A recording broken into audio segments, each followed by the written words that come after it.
La última pantalla que comentamos en el módulo anterior es esta, el algoritmo de clave, o mejor dicho, de determinación de una clave de un conjunto dado de dependencias. Veíamos que lo que había que hacer era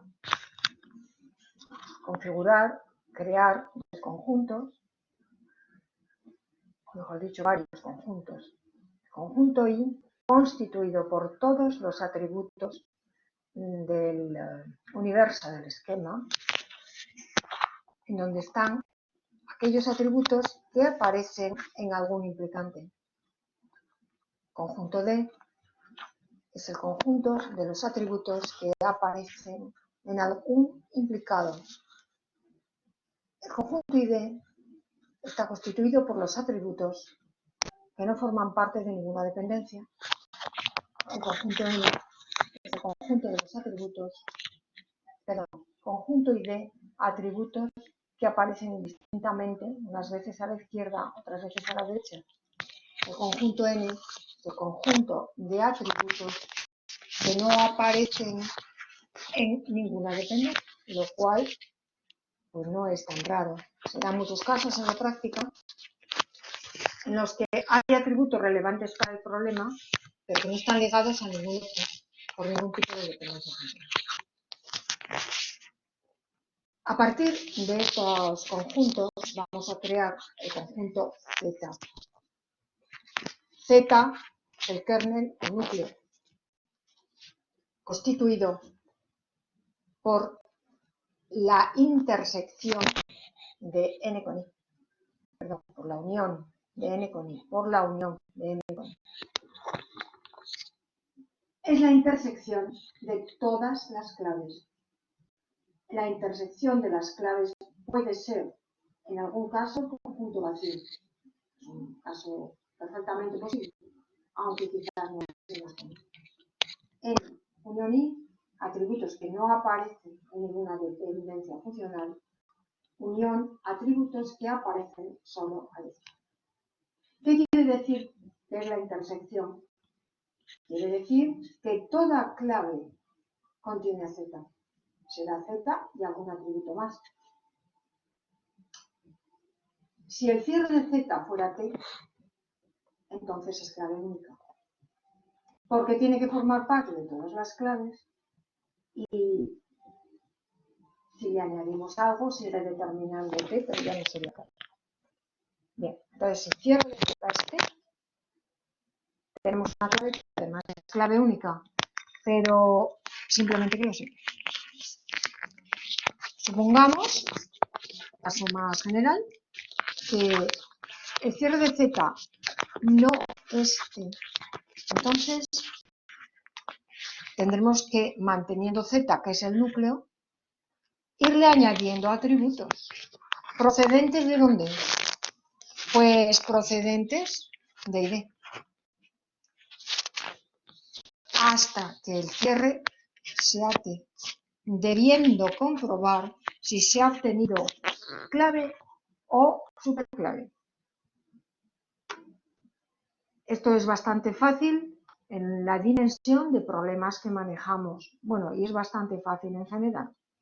Es decir, si yo tengo que en un cierto problema el núcleo Z es AB y que el cierre de AB no es T, y tengo que ID pues es C, D, y digo cierre de AB subconjunto de T, o sea, no es clave.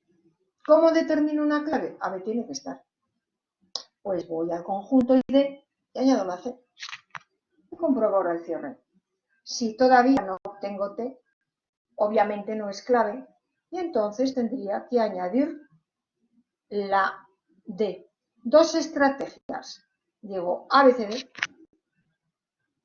o bien ABD. ¿Vale?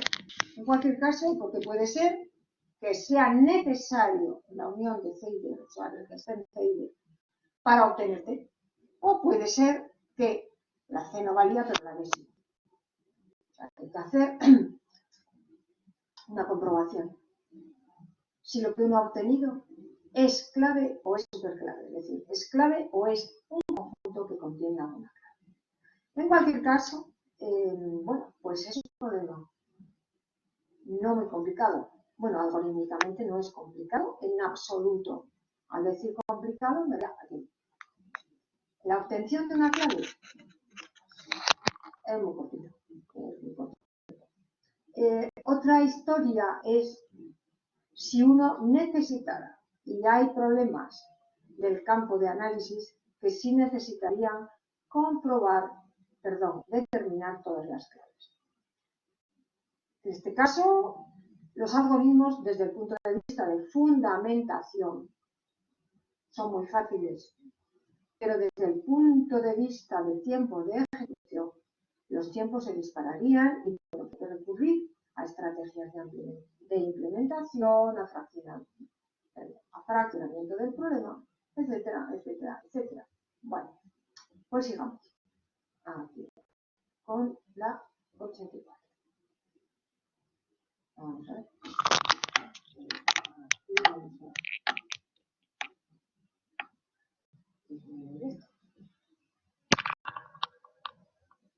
Ahora. Bueno.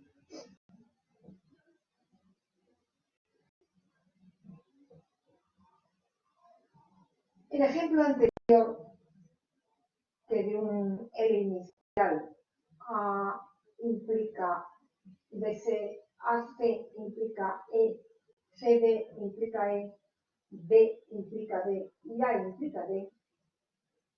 A partir de él, recordar cómo conseguíamos un conjunto equivalente no redundante, que era A implica B, A implica C, CD implica E y B implica E.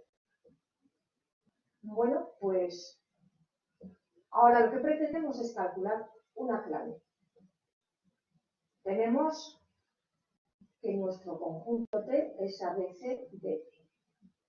Pues vamos a ver cómo generamos, para este ejemplo, el conjunto I, el conjunto D, el conjunto ID y el conjunto D. La A aparece solo a la izquierda, ¿verdad? A implica B, A implica C.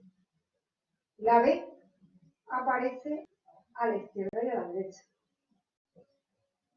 La C aparece a la izquierda y a la derecha. Y la D aparece a la izquierda y a la derecha. La D solo a la derecha. Y no hay ningún atributo en este problema que no forme parte de alguna dependencia, con lo cual N es conjunto vacío.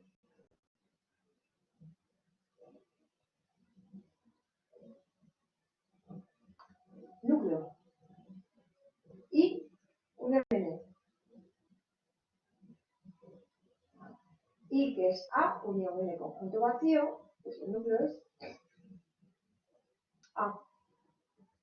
Muy fácilmente se comprueba que el cierre de A respecto de L' es A, B, C, D, E.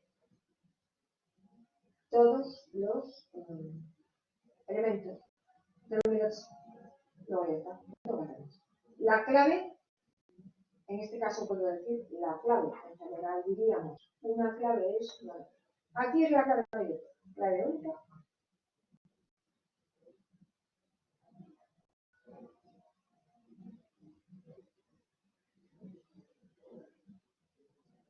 Otro ejercicio muy sencillo.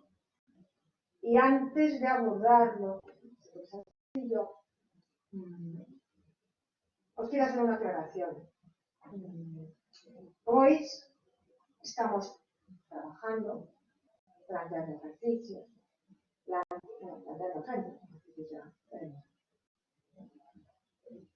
con universos que son, bueno, pues A, B, C, etc. Y dependencias que me dicen que B implica C, que D implica E, que C implica A, que D implica F, que para mí, en principio, pueden no tener ningún significado. ¿Qué es esto? Bueno, pues esto es esto. Y ya está. Estos son ejercicios sintácticos, cuyo objetivo es la aplicación de los algoritmos. Pero en el mundo real no se trabaja o no se tiene un problema en donde uno va pues, a una empresa, quiere pensar en una aplicación de gestión, o uno va a una instalación de tipo científico, pues un laboratorio. Y el problema, el ámbito es muy diferente, al final todo se resuelve de la misma manera. Y el responsable de los distintos departamentos me dice, mire, en nuestra empresa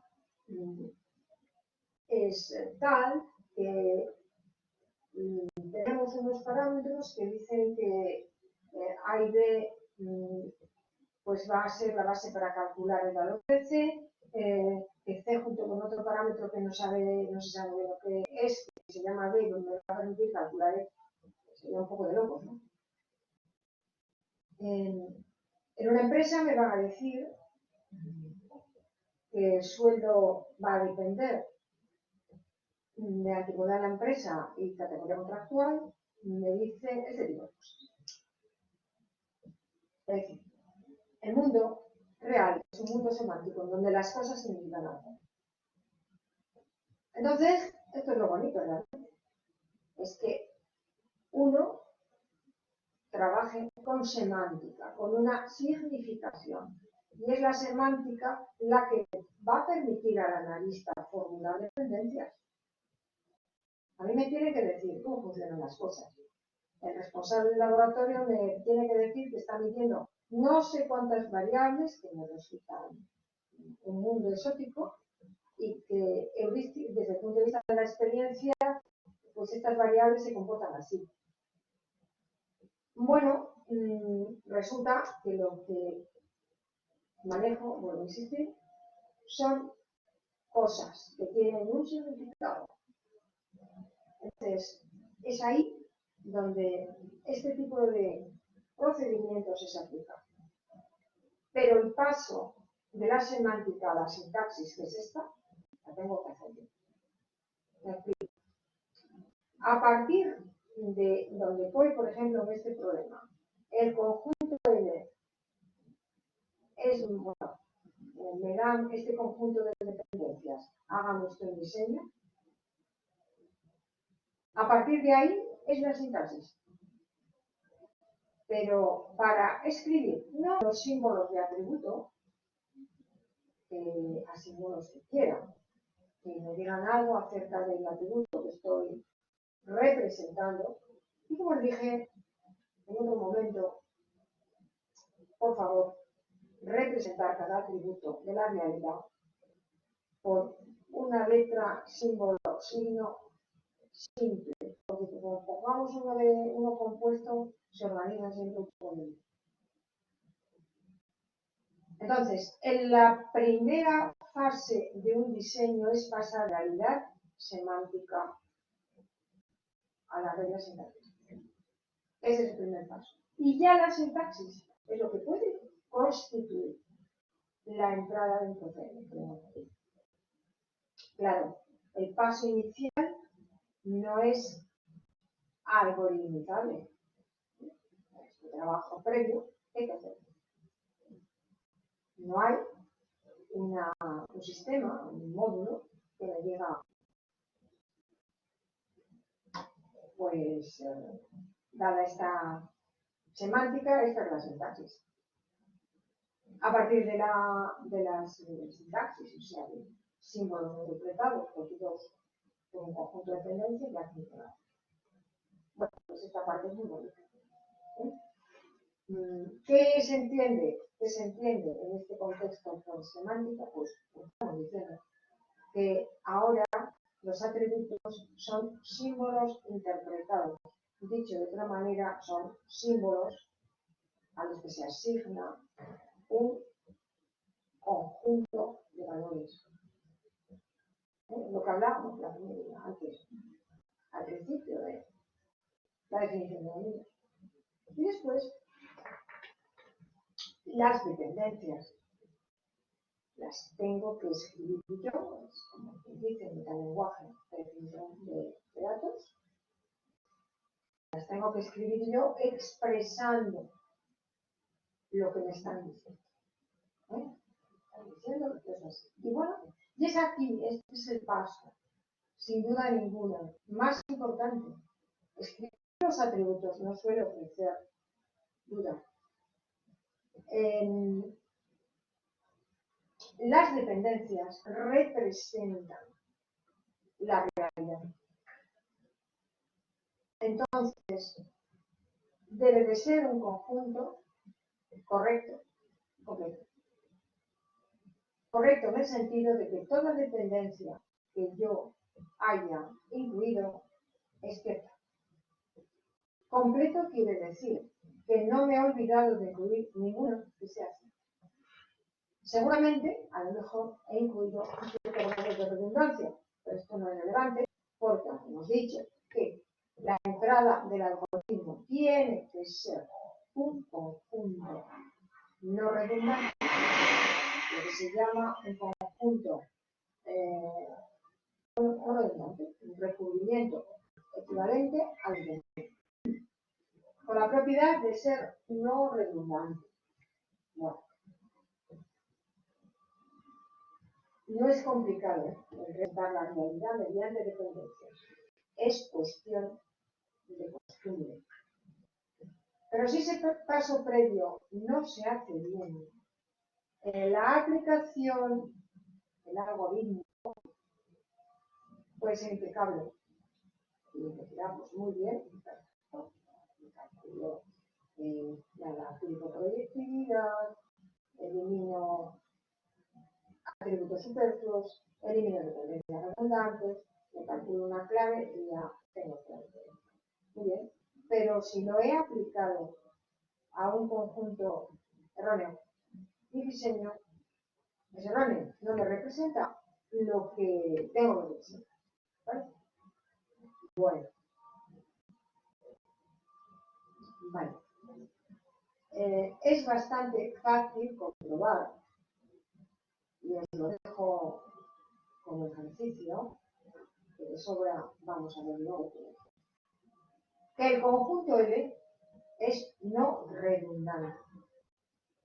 Pues sabéis que los pasos que hay que hacer es aplicar proyectividad para, si es necesario, sustituir una dependencia que tenga implicado compuesto por las que haga falta con implicado simple. En este caso, ninguna dependencia tiene más de un atributo en el segundo miembro. Pasamos a la siguiente. En toda dependencia cuyo implicante tenga dos o más atributos, hago el estudio de si existen atributos que sean superfluos. Es decir, que si se eliminan, por ejemplo, si A fuera superfluo, de implicación sería cierta. ¿Y cómo lo determinaría? Calculando el cierre de B respecto de L, y si ese cierre contiene a C, A es redundante, superflua, la quito. Y así sucesivamente. En este caso podéis comprobar que no hay atributos superfluos. Lo que trataría ya entonces, para calcular un recubrimiento no redundante, es estudiar si existen dependencias redundantes y, en este caso, suprimirlas. Bueno, vamos con ello. Si AB implica C es redundante, quiere decir que AB implica C se deduciría de CD implica E, C implica A y D implica E. Entonces, aquí calculo el cierre de AB respecto de las tres dependencias restantes. CD implica E, C implica A y D implica E. Si este cierre incluye C, efectivamente, la dependencia es redundante y la elimino. Y si no, no es redundante. No la puedo. Bueno, pues el estudio sirve para las otras tres. Y en este caso podéis comprobar que L es no redundante. ¿Qué me queda entonces? Porque todo esto son como si dijéramos cosas que tengo que usar en el armonismo de Ullmann. El armonismo de Ullmann no tiene nada, nada nuevo. Pero, bueno, el conjunto I, A, B, C, D, E, F, G, el conjunto I, pues podéis comprobar que el conjunto D, el conjunto ID es ACD, y aquí sí hay una dependencia, un atributo que no aparece en ningún otro lado. El N es. Vale.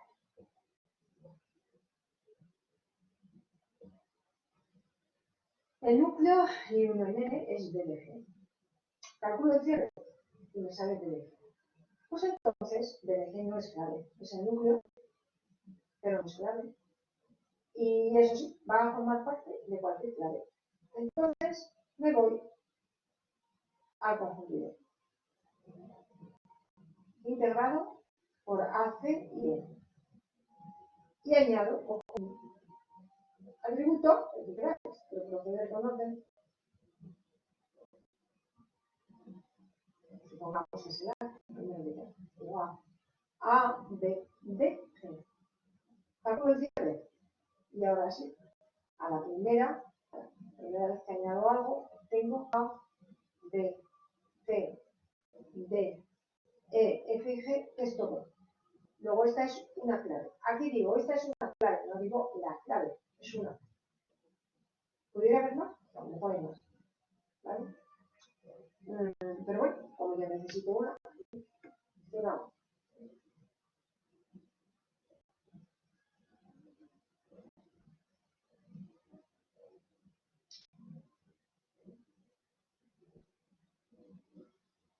¿Qué son formas normales? Pues, si recordáis el ejemplo que usábamos al principio de la presentación del modelo de una base de datos muy simple para gestionar pues, un centro, un colegio, una universidad, pues decíamos que bueno, la primera forma normal se da por vida siempre. La primera forma normal es lo que dijimos, que las entradas de la tabla eran así. Entonces, como no hay grupos repetitivos, no hay atributos de tipo vectorial, primera forma normal. Vamos a la segunda.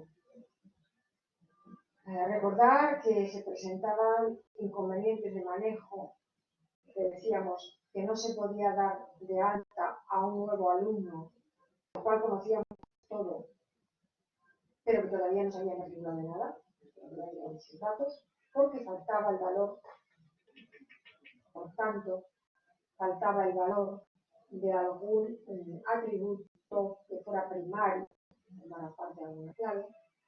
Y la tercera forma normal, es decir, cada forma normal asume la anterior. Si está en segunda, está en primera.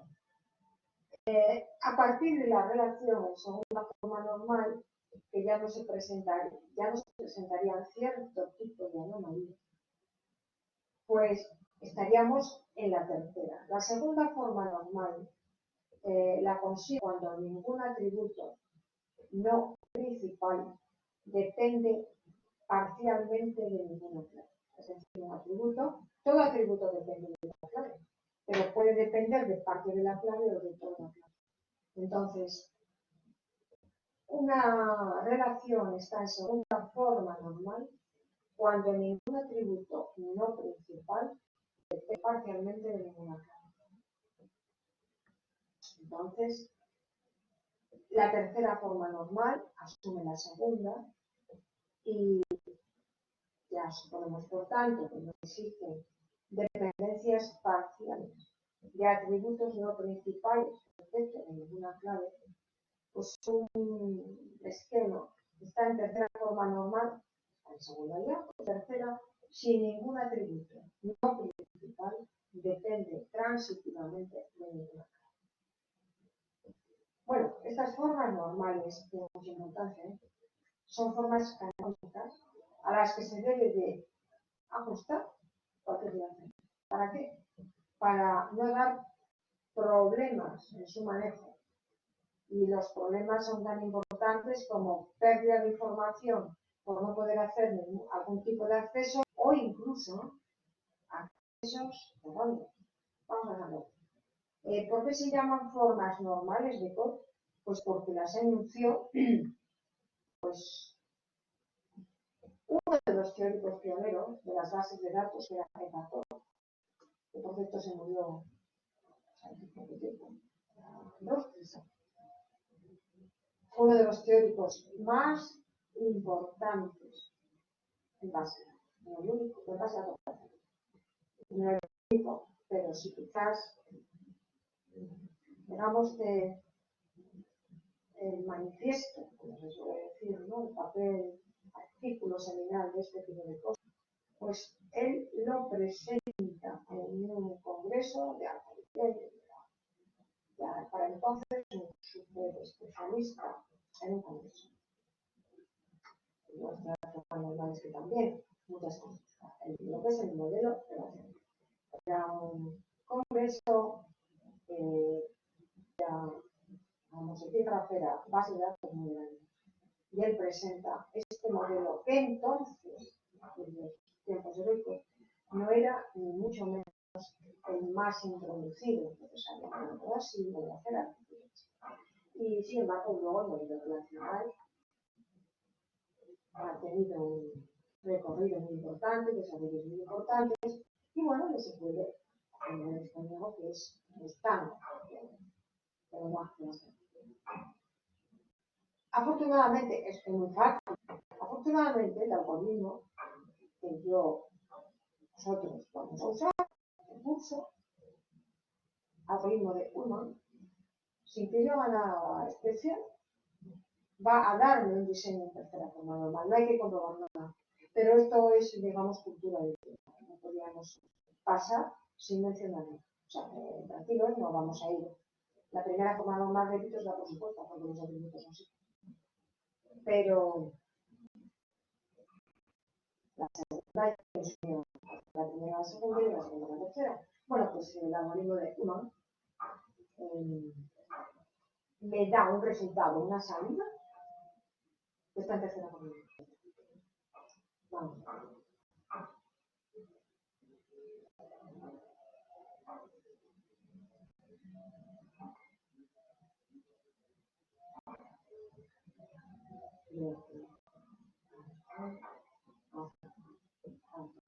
Un poco. Aquí estábamos. Entonces, vale.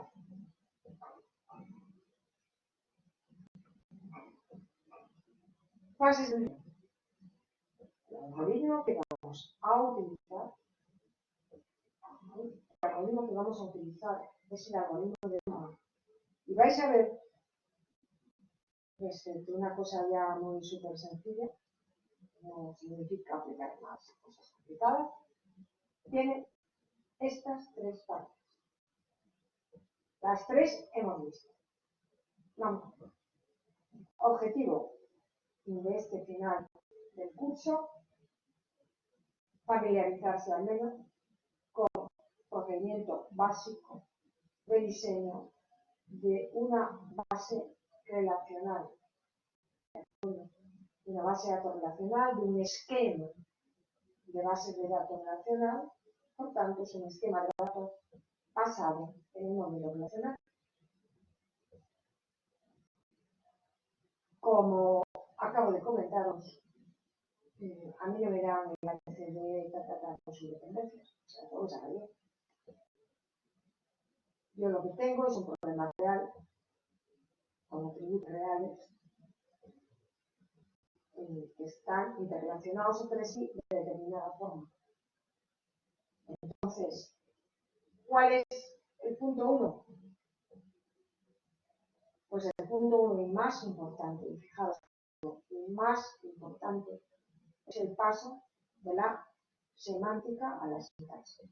Si este paso no lo hago bien, pues luego puedo aplicar de forma impecable los algoritmos que acabamos de ver, defino un medio que no es correcto, pero extraigo a partir de él un conjunto equivalente no redundante y calculo de forma impecable una clave. Muy bien, pero estamos diseñando otra cosa. En este asunto de la semántica, pues es muy fácil, pero es acostumbrarse a utilizar un paradigma diferente, pero que es saber expresar lo que me dicen. Cuando si no me queda claro, pregunto, ¿esto pudiera ser? ¿Esto pudiera no ser?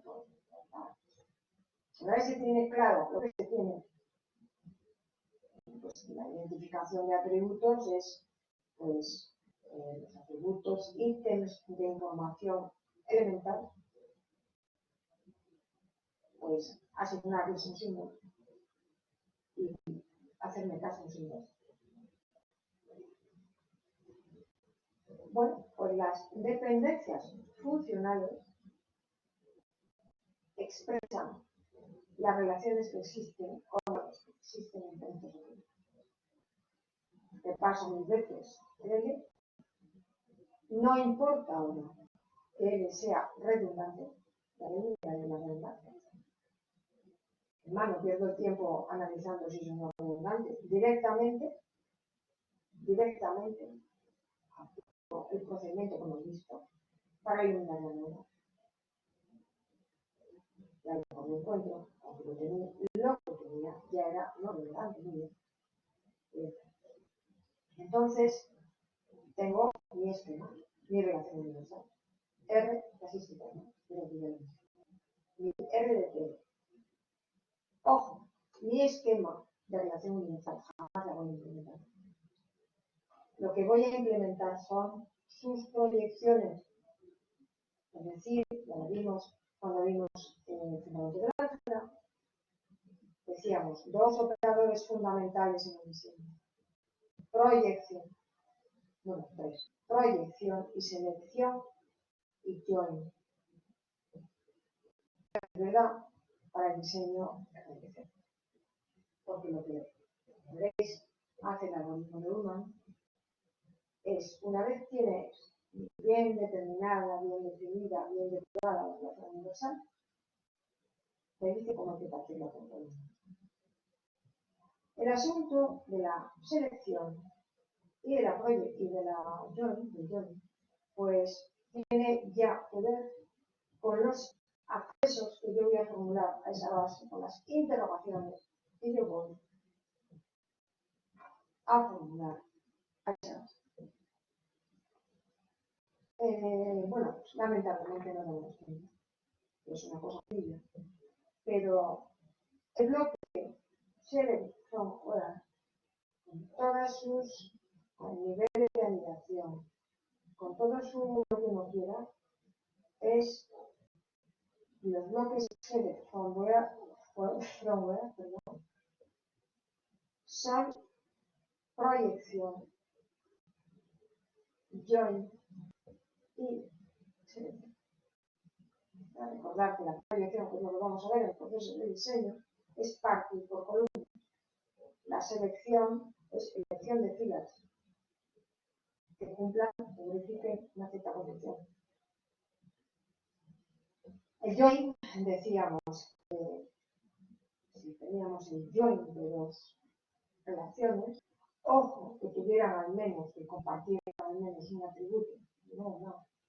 Pues era otra relación definida sobre los atributos de ambas, sin repetición, por supuesto, y formado, o sea, yo está poniendo las filas de la primera con las filas de la segunda, con todas las filas de la segunda, que tengan el mismo valor en el descriptor.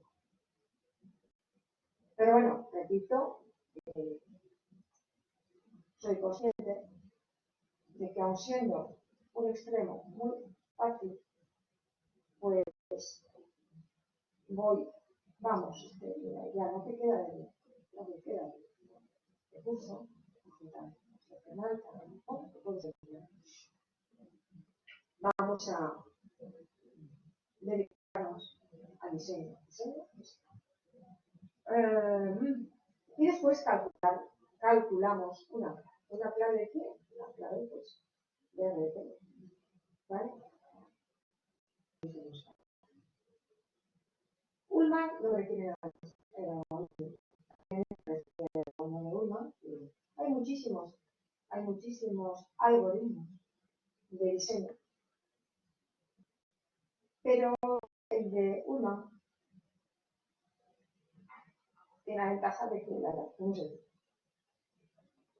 Y bueno, al final ya de esta parte, de que son ya solo ejercicios, o sea, de algún modo, en mi opinión, mucha gente, pues tiene unas ventajas tremendas a la económica de él. Seguro, en cuanto a que lo veremos, y además las salidas son subesquemas modernos, que sin hacer ninguna comprobación ni ningún nada, están en tercera forma. Luego veremos, pero sin ni siquiera razonar, la propiedad de lossless join o unión sin pérdida de información de elementos. Simplemente lo explico porque no se puede acabar un curso fundamental de base de diseño sin decir qué propiedad de información. Entonces, el algoritmo de Ullmann pues tiene la evidente ventaja de que en sí no aporta, o sea, no añade nada a lo que ya uno sabe, sino que utiliza algoritmos que ya han visto. Pues, que normal, o sea, para garantizar la propiedad de los derechos que ya veremos, ya veremos lo que es en evitación de errores cuando se realicen accesos, se tiene en cuenta y que ponerlo. Pues el algoritmo garantiza todo esto. Es lossless join, o sea, la salida del algoritmo está constituida por subesquemas en tercera forma normal y además como propiedad globalmente de ser lossless. Seguimos.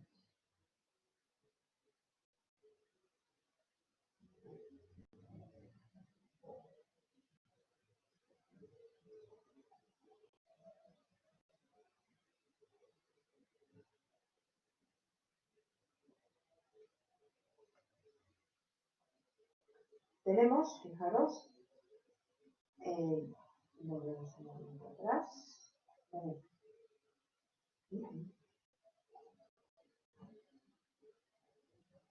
Identificación de atributos y dependencias que tienen lugar entre ellos para obtener la relación universal. Extraer a partir de él un conjunto equivalente, no redundante y calcularlo. Entonces no olvidemos que él es un conjunto independiente.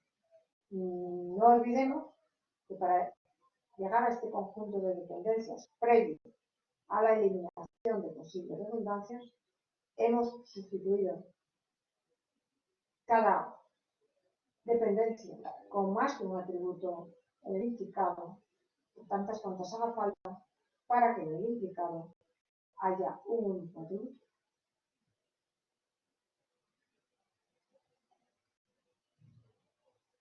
Entonces, la entrada del algoritmo de Ullmann es un RDP, ¿verdad? Entonces, pensemos, vamos a ver lo que es y vamos a volver a una pantalla. Las fases del diseño. Una vez tienes ya todo eso hecho, ya no hay que hacer mucho más. Sintetizar conjuntamente en un mismo subesquema las dependencias con igual implicante. O sea, es un paso que de alguna manera vuelve al principio. Junto las dependencias que tienen igual implicante en un único esquema, que le llamamos subesquema porque con relación al RDTL son proyecciones. Puede suceder que algún subesquema sea proyección de otro. Dicho de otra manera, que la cabecera de algún subesquema esté incluida en la cabecera de algún otro. Si es así, borro el subesquema incluido. Habíamos calculado una clave, ¿verdad? Entonces, mira a ver, si esta clave aparece formando parte de algún subesquema. Si es así, hemos conseguido.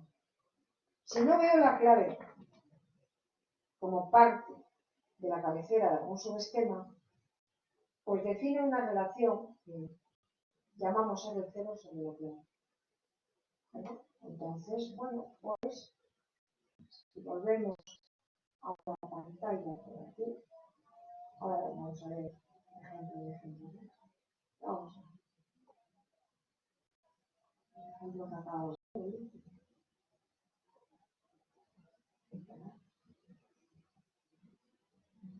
Fijaros, teníamos la pantalla 86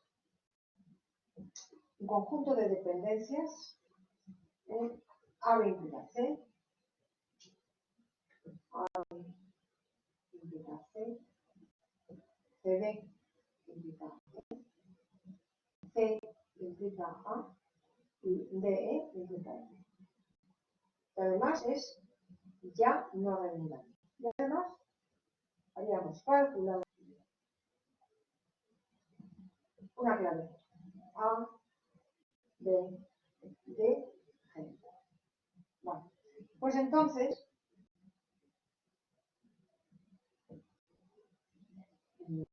el algoritmo de una me dice que sintetice, que ponga en el mismo subesquema que una las dependencias que empiecen por el mismo implicante y las sintetice conjuntamente en el mismo esquema. Por ejemplo, si yo tuviera, que no es el caso, AB implica C y por algún lado AB implica D, pues uniría otra vez ABC y ABD y diría ABC y D. Bueno, que no es el caso, pues ya está. R1, ABC. R2, CD. R3, CA. R4, DE. Bueno, ahora lo que hago es echar un ojo y decir, ¿alguno de estas ABC o CDE o CA o DF está incluido en otro? Pues no. Entonces no tengo nada que suprimir. Pero si tuviera, que no es el caso, una R5 sobre AB, pues aquí. Vale. Ahora miro la clave, que es ABDG. Y digo, esta clave está incluida en la cabecera de R1 o en la de R2 o en la de R3 o en la de R4. No. Tengo que añadir R0 sobre la de R. Vale, ya veremos aquí. El porqué de esto os lo diré. Vamos con...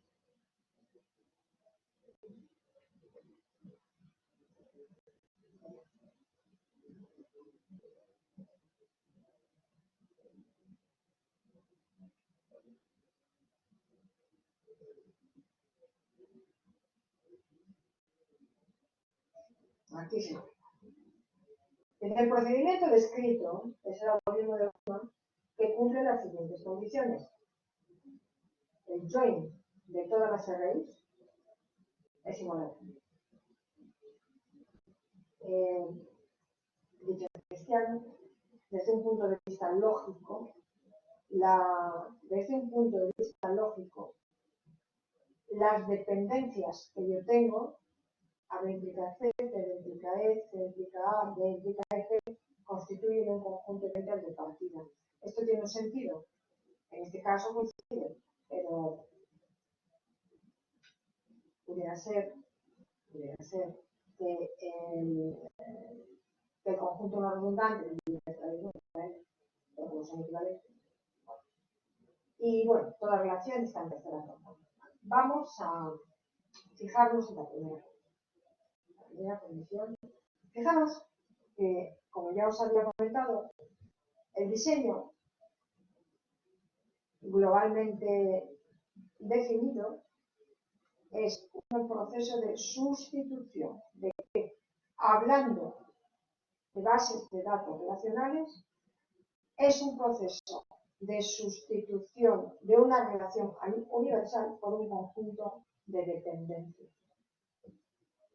Entonces, si yo quisiera, por lo que fuera o fuese,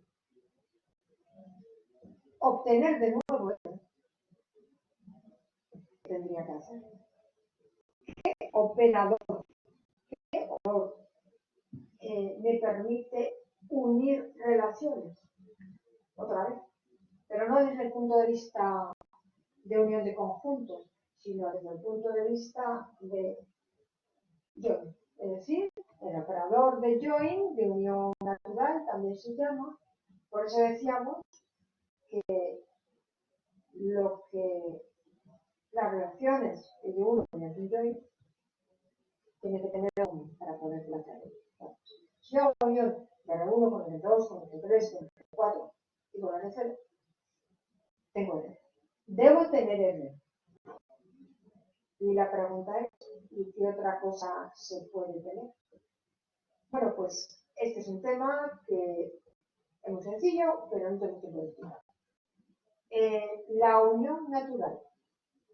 Imaginemos que no hemos añadido la R0.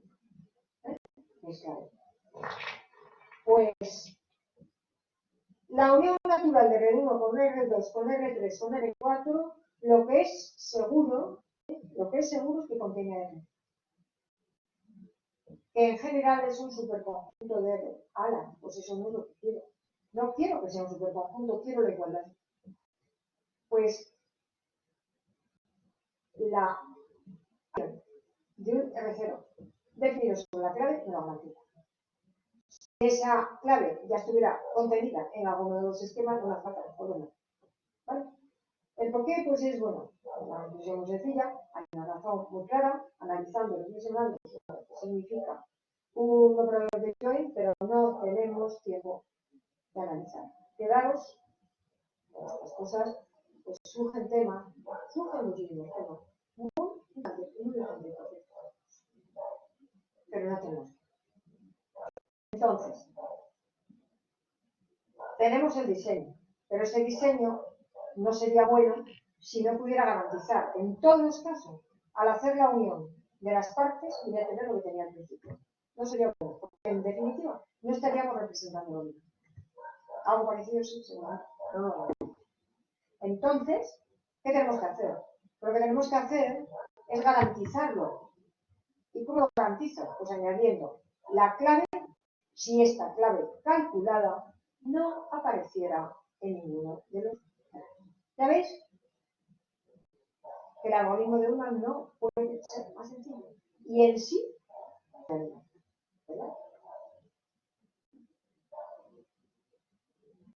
Bueno. Teorema de Novikase, vamos a dejar. Vamos a dejar porque afecta a esos que ya hemos dicho. ¿Vale? Entonces, debe ser como optimización, aunque sea optimización básica, etcétera, etcétera. Lamentablemente no puede. Y pensaba yo que me daría tiempo, pero no. Por lo menos en mi experiencia, que cortita, las clases que tengo proceso y además. Y sobre todo no tengo la seguridad de ver vuestras caras, como se está diciendo el mensaje. Bueno, pues entonces vamos a dejarlo pelado en lo que es diseño. Eso sí, la condición de los joint de adición de terceros, eso es diseño, eso, ¿vale? Entonces, pues, evidentemente es un tema que se podría dar, no cabe duda, incluso en condiciones normales, pues, podría dar más tranquilidad, con mucha más amplitud, y así.